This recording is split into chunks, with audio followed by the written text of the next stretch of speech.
Hey guys welcome back to my channel Deepu Pranay vlogs. So ఈ vlog మొత్తం Kotwal echo park చూడబోతున్నాం అనమాట.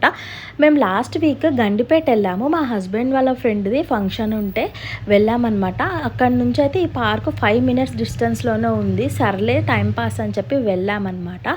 సో పార్క్ అయితే చాలా బాగుంది. చూడండి, ఎండగా ఉంది. ఇంకా నాకైతే ఐస్ కూడా ఓపెన్ చేయడానికి రాలేదు వీడియో తీస్తుంటే. ఇది వచ్చేసి లోపటి ఎంట్రన్స్. నేనైతే రీల్స్లో చూసి ఎంత బాగుంటుందో అనుకున్నా, కానీ మొత్తం గ్రీనరీ గార్డెన్తో నింపేశారనమాట. ఓకే, వ్యూ పాయింట్స్ అయితే బాగున్నాయి అనమాట కోత్వాల్ ఎకో పార్క్లో. దీన్ని వచ్చేసి హిమాయత్ సాగర్ ఎకో పార్క్ అని కూడా పెట్టారు నేమ్. చాలా బాగుంది పార్క్ అయితే. సో నేను కొన్ని రీల్స్ వీడియోస్ అయితే తీసుకున్నాను. చాలా వరకు అయితే ఇక్కడికి వచ్చిన వాళ్ళందరూ రీల్స్ వీడియోస్కే ప్రిఫర్ చేస్తున్నారు అనమాట ఈ పార్క్. అండ్ ఇది దానికోసమే కూడా పెట్టారని అంటున్నారు కొంతమంది. చాలామంది అయితే శారీస్ కట్టుకొని మరీ వచ్చి రీల్స్ చేస్తున్నారు. బాబోయ్, నేనైతే షాక్ అయిపోయాను. చూడండి, సన్సెట్ కూడా ఎంత బాగా వచ్చిందో. ఈ వ్యూ పాయింట్ అయితే చాలా సూపర్గా ఉంది గాయస్. అండ్ లవర్స్ పార్క్ కూడా అంటారంట దీన్ని. వాళ్ళకు కూడా చాలా బాగుంది. ప్రైవసీ కోసం అయితే చెట్లు చూడండి ఎంత బాగా కూర్చొని ఎంజాయ్ చేస్తున్నారో. నాకైతే ఈవినింగ్ సన్సెట్ 6 o'clock చాలా బాగా అనిపించింది. నేను మా హస్బెండ్ అలా వాక్ చేసుకుంటూ కొన్ని క్లిప్స్ అండ్ వీడియోస్ అయితే తీసుకున్నాము. పార్క్ మొత్తంలో హైలైట్ చేసింది ఏంటి అంటే ఈ బర్డ్స్ పార్క్ అనమాట. దీంట్లోనే బర్డ్స్ ఎంట్రీ ఫీ పెట్టాడు, 150 rupees అంట. అండ్ లోపలికైతే వెళ్ళిపోయాము. లోపలికి వెళ్ళిపోయిన తర్వాత అయితే ఇక్కడ ఫేమస్గా తెచ్చారనమాట. అన్ని బర్డ్స్ పెట్టారు. బర్డ్స్కి మనం ఫీడ్ చేయడం ఇది ఒకటే అనమాట దీని స్పెషాలిటీ. లోపల చూడండి ఎంత బాగా కట్టారో. ఇది అరౌండ్ 8,500 acresలో కట్టారనమాట ఈ పార్క్ మొత్తము. చాలా బాగుంది. మొత్తం కొండలు గుట్టలని పార్క్ చేసి పెట్టారు. చాలా బాగా అనిపించింది. అండ్ వీకెండ్ కదా, చూడండి ఎంతమంది వచ్చారో ఫ్యామిలీస్ తోటి చూద్దామని చెప్పి. బర్డ్స్ అయితే డిఫరెంట్గా ఉన్నాయి. జనాలు అయితే కొట్టుకుంటున్నారు ఫీడ్ చేద్దామని చెప్పి. అవైతే పాపం భయపడిపోతున్నాయి. వీటివి అయితే చాలా బాగున్నాయి అనమాట. ఇవి డక్స్ అంటారు. వీటి దగ్గర అయితే స్మెల్ కూడా వచ్చింది, కానీ చాలా బాగున్నాయి అన్నమాట. పార్క్ మొత్తంలో హైలైట్ అయితే ఈ బర్డ్స్ పార్కే అనమాట.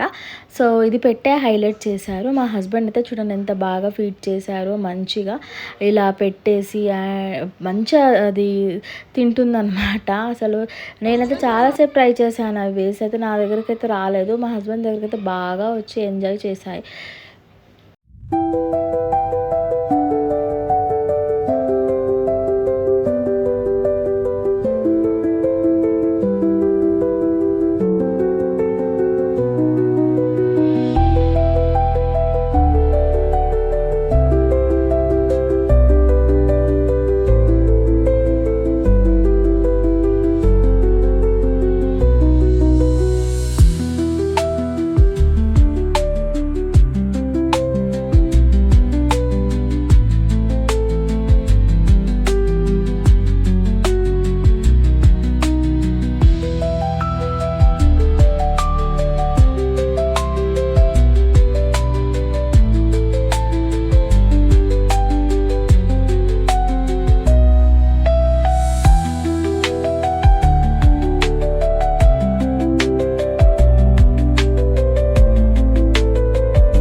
చూసారు కదా, పార్క్ వ్యూ పాయింట్ అయితే చాలా బాగా అనిపించింది. మేమైతే ఫైనల్గా ఇక్కడ బ్రిడ్జ్ దగ్గర అయితే ఇక్కడ హిమాయత్ సాగర్ ఇది కూడా కనిపిస్తుంది అనమాట. చెరువు వీడియోస్ అయితే తీసుకున్నాము. చాలా బాగున్నాయి అన్నమాట. ఇది వచ్చేసి లుక్ బయట నుంచి రోడ్డు అవతల హిమాయత్ సాగర్ వాటర్ అనమాట అవన్నీ. దీని ఆపోజిట్లోనే ఎకో పార్క్ ఉందన్నమాట. ఇది వచ్చేసి బయట నుంచి వ్యూ. ఇది ఎగ్జిట్ టైం. ఆల్మోస్ట్ చీకటి అయిపోయింది, 7 అవుతుంది. అంతా క్లోజింగ్ టైం. సబ్స్క్రైబ్.